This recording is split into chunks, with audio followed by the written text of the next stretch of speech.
Good morning, everyone. I would like to use this session this morning to look in a bit more detail at those two types of attention that Andrew talked about and how they can help us to make for great audio advertising. So, as Andrew mentioned, these two types of attention, narrow beam and broad beam attention, come from the work of Ian McGilchrist. He's a brilliant scientist, expert on brain lateralization. And he describes how the right hemisphere presents the world to us in the first place with a kind of broad beam attention that's always on. And anything of interest, it prioritizes for the left hemisphere to have a look at with its narrow beam attention, which is very close up.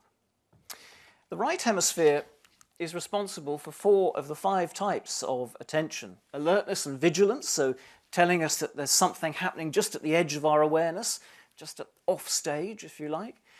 And it also grounds us in the world and the people in it, gives us our sense of sustained attention. And it helps us with divided attention too. Of course, that's of great interest to anyone looking at radio as a medium, because often we have the radio on while we're doing other things. This left hemisphere is very focused and narrow in its attention. It's much more direct in the way that it thinks as well. So while the right hemisphere is understanding of social context, understanding of filling in the gaps in what's going on around it, and understanding of emotion expressed through the body and through the voice. And while it's better at understanding narrative and metaphor and music and humour, it's the left hemisphere, I suppose, which makes use of that prioritises it and works out what to do with it. It's more interested in things. It's not very good with people. And it's very direct and very literal. Now, these two types of attention, I believe, have been at the very heart of advertising for the last 130 years or so.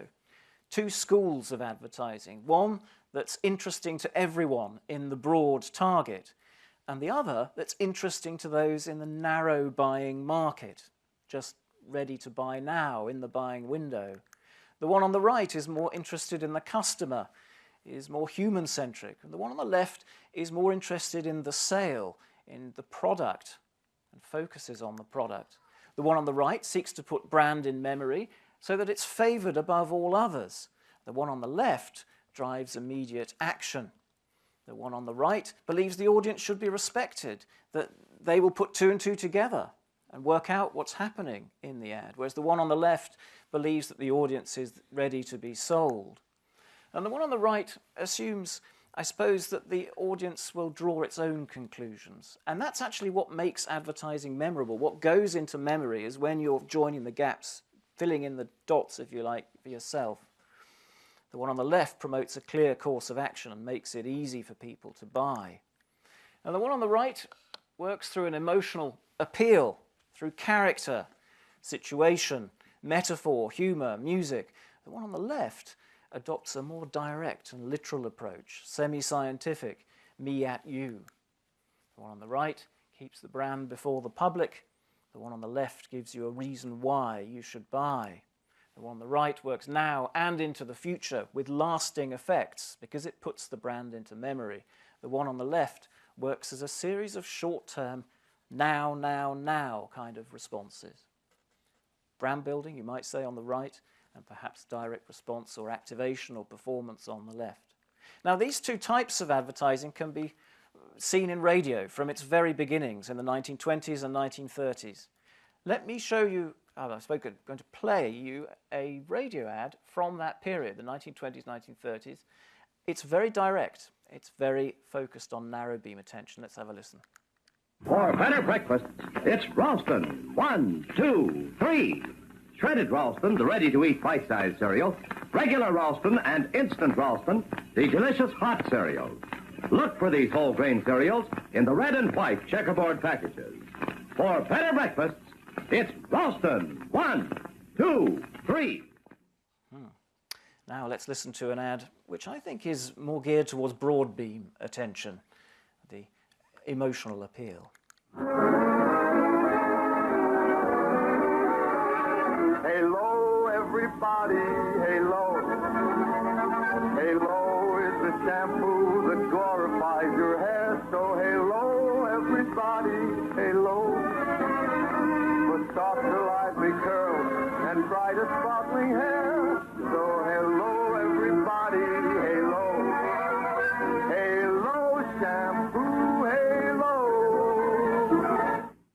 two very different styles of advertising for two different types of attention.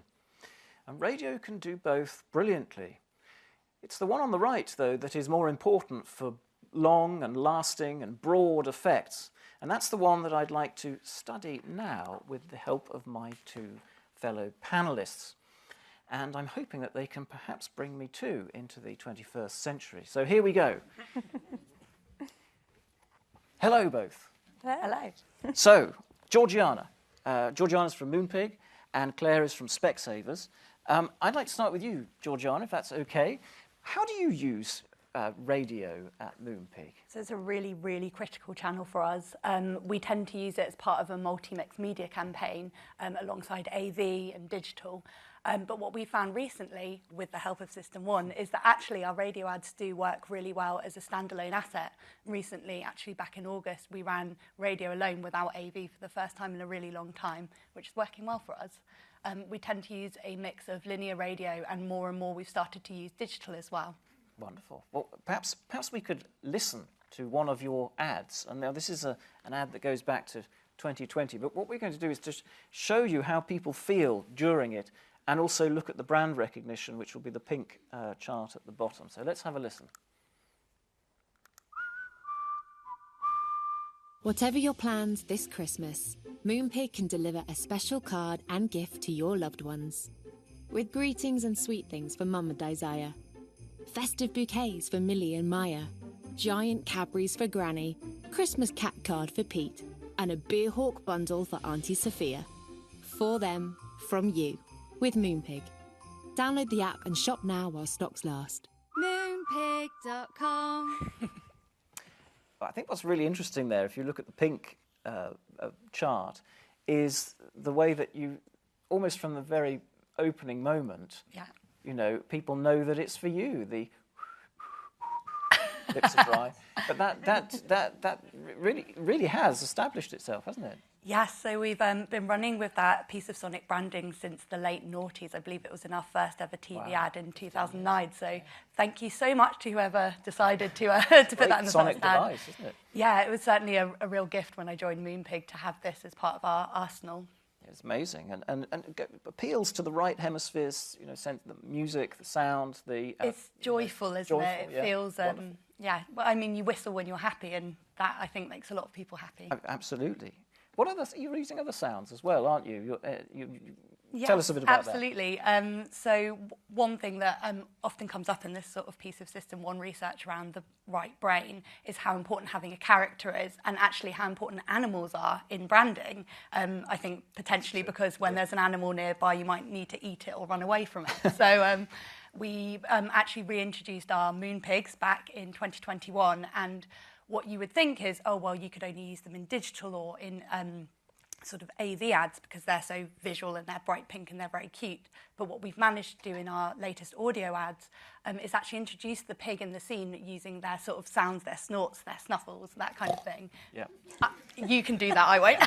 Exactly. But yeah, it's absolutely, it's really brilliant because it adds that real level of charm with also another sort of salient device, without always having to use visuals, because people can imagine those pigs. Absolutely, and you know, we know that animals, you know, attract attention, and it's because the right hemisphere, you know, has got this broad beam attention. Its role basically is to stop us getting eaten. You know, the left hemisphere is more interested in feeding and grasping at food. So animals, absolutely. So the wonderful sort of sounds that help you to imagine. You know, it's often said radio's, you know, one of the most visual mediums, you know, and it is because you fill in the gaps yourself. Don't you? 100%. And one piece about Moonpig is because we're all about personalisation and making these personalised cards. If I show you one card and say, this is the perfect card for your mum, you're going to say, it's absolutely not. My mum's into heavy metal. That's pink and it's got a flower on. But actually, if I say the perfect card for your mum, you can picture that yourself in your head. And I think that is so powerful. Great point, great point. Could we move over to you now, Claire? Let's have a listen to one of your ads. We're going to do the same thing again here, folks. So here we go.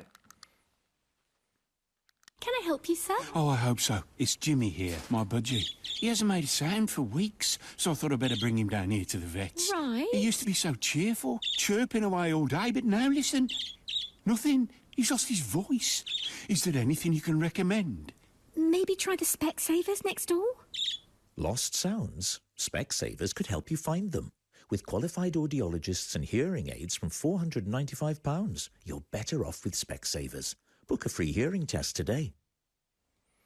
Claire, can you tell us something about the genesis of this campaign, where it come from, the idea? Yeah, I'm not going to start with any animal sounds. Oh, come on! Yeah, so it was part of a larger campaign, and radio is really integral to that kind of multi-channel approach. And it's all about the lost and found of sounds. People automatically think you go deaf straight away, you can't hear anything, but actually it's the telltale signs, and you miss those little sounds, like with the budgie chirping or the other high frequency sounds that you might lose as you're going along. So yeah, radio was part of that really big campaign, more of a visual campaign as well to start with, but actually radio is really important because when you're targeting people with hearing loss, you're actually targeting their family members and friends as well, because usually they're the people that notice it first. You're calling their name, they're not answering if you're in another room, or, you're noticing that they're not quite following conversation in a loud, noisy area. So it's not about just kind of targeting the people who are experiencing those noise losses. It's about family and friends too. So radio is really critical for that. And so really important to that whole multi-channel approach. An audio ad for all about audio. That's what it is. Yeah. What I really liked about that ad was the way that the listener has to join the dots. It's what's known as dramatic irony in theatre. We know something that the person on the stage doesn't know, and that joining of the dots helps us to put it into memory. I mean, that's how brand building advertising works. There was a great creative called Howard Gossage who said, when you're baiting the trap with cheese, always leave room for the mouse. So you've got to let the audience do something, to fill in the gaps and to work it all out. I think that's really good. Also requires, the theory of mind. So understand, that we understand what the person is going through, and that's very right-brained. That's a very sort of that sense of empathy and understanding of it. Yeah, absolutely. And, especially tackling something like hearing loss, well, like sight loss too, it's quite an emotive subject. But with our brand is witty, warm, friendly. We try to incorporate all of that into our marketing.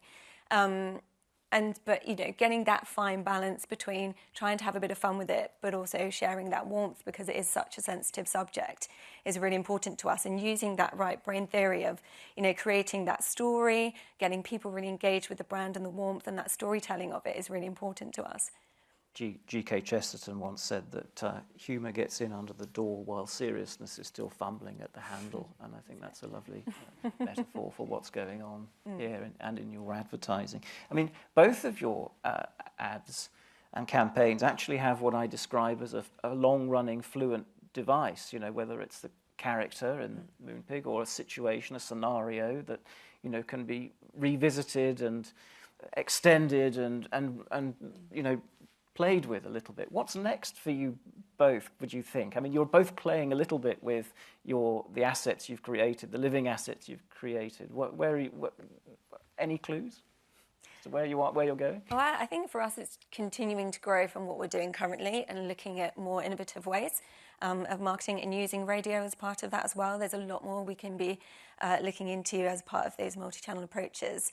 And, for us it's also about utilising and really getting under the skin of the brand and understanding the voices. So when people think of Rob Brydon, usually they'll then associate that with Specsavers, as we'll continually use him across all of our channels. So for us it's about continuing to build on that and looking at more innovation. Brilliant. And for me, it's really about building the salience of our Moonpigs to the point that we've got our jingles so that they are just as powerful an asset and just as loved. Because it's a real gift when you join a job and everyone sings your jingle back to you. You know you're in a good place. I think you're both in very similar situations on that. Yeah, it's amazing how many times I've just been in a shop and heard someone say, "Oh, I should have gone to Specsavers." But I mean, it's great. It's a huge brand asset that that's now in kind of everyday culture. You can't buy that. It's awesome. Fantastic. Well, look, thank you both very much. I think we've run out of time, but if anyone would like to download the report and read a bit more, then please do. Lots of examples and case studies in there. So thank you both very much.